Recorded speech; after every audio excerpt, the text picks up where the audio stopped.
poor preparation on their part, but because the organizers seemingly dropped the ball. Here's Lorenza.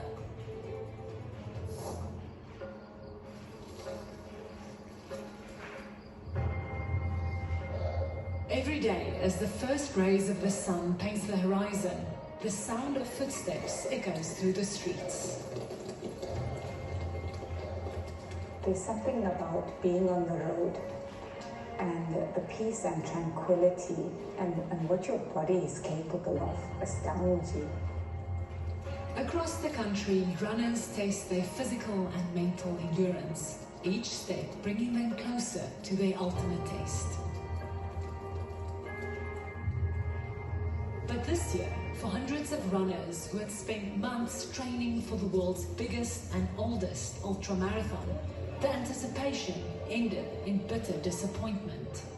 I think we were all robbed because it meant so much to my community, not just me.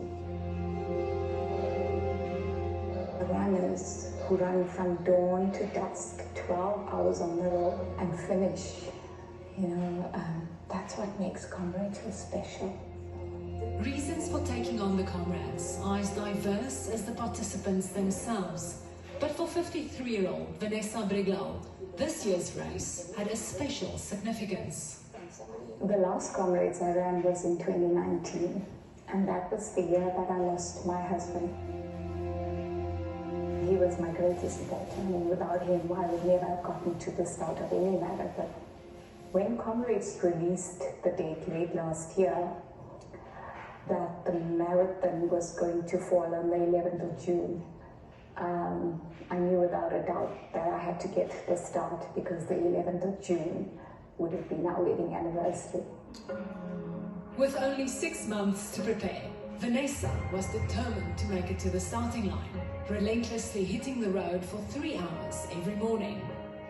I was at the peak of my fitness. I got to the start on the 11th of June. It's always incredible, and the emotions, they just well up. With a 102-year history, each year thousands of elite athletes and novices alike take on this iconic 89-kilometer ultramarathon, weaving through rolling hills between Pietermaritzburg and Durban. Quite simply, the Comrades Marathon is the greatest ultramarathon on the planet. Stuart Mann is a running enthusiast who blogs as The Running Man. He has completed 10 Comrades and understands the addictive allure of the race. I'd say it's a bit of a love-hate, so it's the kind of thing you love to get the medal, you love to cross it, but doing it is incredibly difficult. To cross the finish line of the Comrades Marathon is a triumph that goes beyond the physical. It's a symbol of endurance, resilience, and the human spirit. The grueling training regimen, the hours spent pounding the pavement, the sacrifices made, it all comes down to this single moment.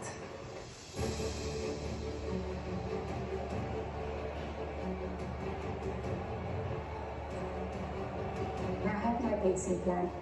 I had plans that I would beat each cutoff by 10 minutes. Race organizers divide the course into 5 sections, allocating each one a cutoff, a maximum time in which runners must run that section if they are to finish the race within the 12-hour limit. For example, if you haven't made it to the Drummond halfway mark by 11:40, you will be pulled out of the race. Runners train with these cutoffs top of mind.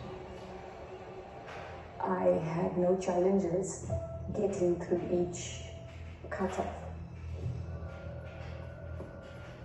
Approaching the penultimate cutoff point, Vanessa's official Comrades Marathon Runners app, which tracked her average pace, predicted she'd finish comfortably. But then, anguish. I could see it in front of me. And the official raised his hand and shot off the gun as we came to the cutoff. So ideally we should have had 10 minutes more till 3 p.m. But the gun went off at 2:50. Exactly.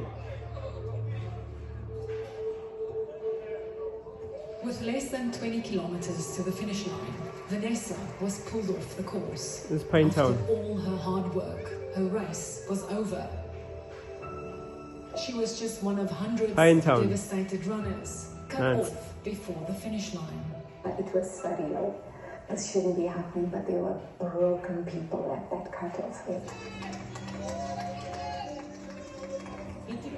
Okay, so this is the Sherwood cutoff, and you can see the clock over there, and just listen for the gun. The sound of the gun's coming in a couple of seconds.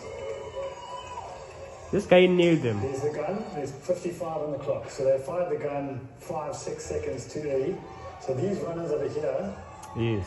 they cut off, they pulled this They would have out. made it. They actually did make They it. should have made it. Man Exactly. believes many runners were unfairly denied Exactly. their hard-earned finishes. Added to the confusion was that the official Comrades app actually had last year's cutoff, so they had the incorrect times, which showed you who had the extra 10 minutes. Got there, they thought they had plenty of time.